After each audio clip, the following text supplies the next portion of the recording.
दुश्मन की हलाकत का अमल, दुश्मन तबाह बर्बाद हो जाएगा, बस ये अमल करने की देर है। सबसे पहले आपने दुश्मन का पहना हुआ कपड़ा ले लेना है, ठीक है।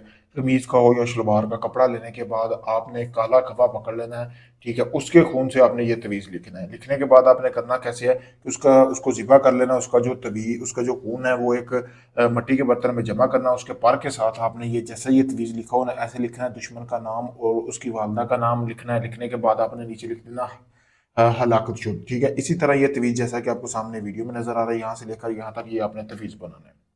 अब करने के बाद कपड़े के ऊपर आप जब ये तवीज़ बना लो, उसके पर के साथ फिर जो है वो कवा, जो कपड़ा है ना, यानी कि वो आपने उसमें जो कवा जिसके खून से तवीज़ लिखा है ना, वो आपने इसी तरह फोल्ड करके उसमें बांध लेना अच्छी तरह, ठीक है।